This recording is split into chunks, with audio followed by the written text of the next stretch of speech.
Here is Jean-Luc. Le du.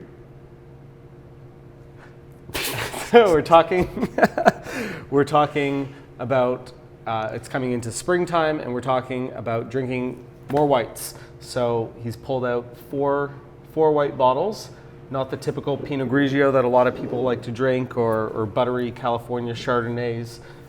Why don't we start, Why don't we start with Quincy? Okay. It's actually Quincy, but I figured it would be easier to pronounce if you say Quincy. I'd probably say Quincy. You probably would say Quincy. And you know what? It's actually kind of cool. Can I get a bottle of Quincy, please? This is one of the coolest little appellations in France that nobody knows about. If you like Sancerre, if you like Puy Fumé, if you like Sauvignon Blanc from France, you should drink Quincy. Okay. This is it still Loire? Are we in Loire Valley? It's northern Loire. It's actually closer to Chablis than it is to the rest of the Loire. You're literally about 60, 70 miles from the heart of Chablis. And, you know, it doesn't share the same kind of soil that you find in most of the rest of the Loire. It shares like that very chalky soil that you find in Chablis.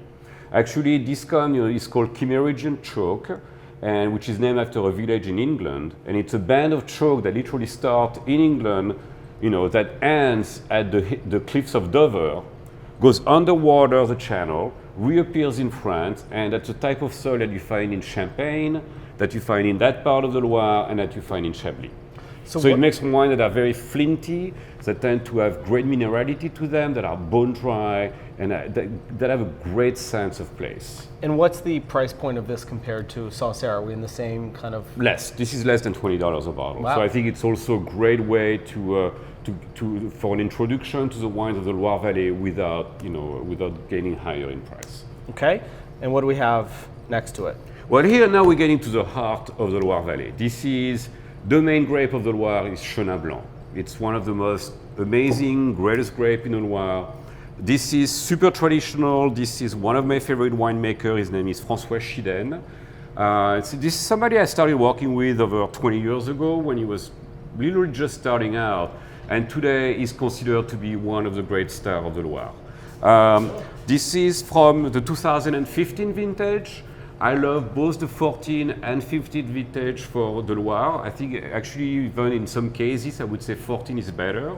Except that in this case I think he made some fantastic wines in the 15 vintage. This is a single vineyard called Les Bournais. And it's a wine I think that you can enjoy now or you can age for another 5-7 years. Is this dry? Bone dry. Bone dry. Bone dry, yes. Okay. Actually, the whites from the Loire will tell you if it says sec, that means dry. If it says demi-sec, that means slightly off dry. And if it says moelleux, that means sweet. Mm-hmm. But this is absolutely bone dry. And no wine, for me, conjure the spring more so than Chenin Blanc. It's it's an easy grape to enjoy. It's got good acidity, but that's like really well hidden within the confine of the wine. And this is one of my favorite style of wine to drink in the springtime. Okay, and what's the price point? This is more like around $30 a bottle. Okay, so still within reach and still totally drinkable. Let's move on now. What do we got? We were talking about Chablis a couple of minutes ago, so and this is a bottle you can find pretty easily. Yeah, I mean, like William Fèvre is one of the most well-reputed name in Burgundy, in Chablis for the production of white wine. Bouguerots is a Grand Cru. If you are a collector, if you have somebody who think about wines for laying down, not that you could do that with this wine. This is a wine you could absolutely lay down for some time. But if you buy wines to lay them down for 5 to 10 years, this is really a bottle you can go for. Okay. This is something that retails probably around $40 to $50 a bottle, but it's something that you can drink today, or you can age for another 5, 10, 15 years. I've had bottles of Chablis that were over 20, 25 years that were fantastic if they were well kept. If you like white Burgundy, 2014 is the vintage you should have in your cellar. This is, in my To opinion, hold. This is to, oh to yeah, hold. and in any case, this is the greatest vintage for white Burgundy since 1989 for me. All of Burgundy? I mean, Burgundy's a fairly big place. Are we talking Chablis or are we talking I'm talking Coligny? Chablis, Côte de Beaune. I would say for pretty much the whole of Burgundy, for white wine, 2014 is a vintage to buy. Okay. And what do we have at the end? This is the one I most want to discuss. Oh, this is cool. This is cool. This is from the Jura. Yep. So first things you need to know about the Jura. The Jura is not in the southwest of France. People often make that mistake. They think Jurançon, which is the wine. Other side. Other side of France, Other side. totally. East of Burgundy. East of Burgundy, this is actually very close to the border with Switzerland. Yep.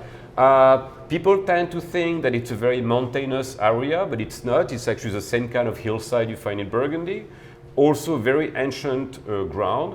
If you like your Chardonnay with a little funk, this is what you gotta go for. Tissot, Stéphane Tissot, I think, is the greatest winemaker in the Jura. This is actually a very interesting cuvée of Chardonnay called Sursis. Sursis means that, I don't even know the equivalent in English, but Sursis, this is the parcel that's so diseased that is going to have to rip it up in the next few years. Okay, replant. So it's going to have to replant it. But in the meantime, it's harvesting lesser and lesser bottle because it produces such exquisite wines. But Sursis means that it's waiting to be replanted. So while it's waiting, it's still making bottles, but it's going to have to stop at a certain point. So this is Chardonnay. This is 100% Chardonnay. Chardonnay, and it's done in oak. It's done unoaked. What's the style of it? It's aged in oak, yes. It's aged in oak, but with it's funk. not. Sometimes wines from the Jura can be a little bit oxidative. This is made in a non-oxidative style. So this is not a style where you're going to find like oxidation notes. Where you're going, it's not the vin jaune. It's not a vin jaune whatsoever. I mean, this is a traditionally made white wine from the Jura. And what's our price point here? This is around 30-ish a bottle. Okay. And you said that it's got a little bit of funk to it. So what are you pairing this with? They kind of remind me a little bit of Chablis in a way. So I wouldn't hesitate to have this with seafood, with maybe like a nice piece of white fish, light lemon and cream sauce with capers. I think would be a very nice pairing for that. And does vintage matter in this style? Yes, and 40. And usually you can, for the wines of Jura, you can kind of use the vintage of Burgundy as okay. so 40, because they're very close. They have the same kind of climatic condition, so I think that would work really well. 40 is actually an excellent vintage for them. Okay, cool. So 4 whites worth checking out as we move into spring. Awesome.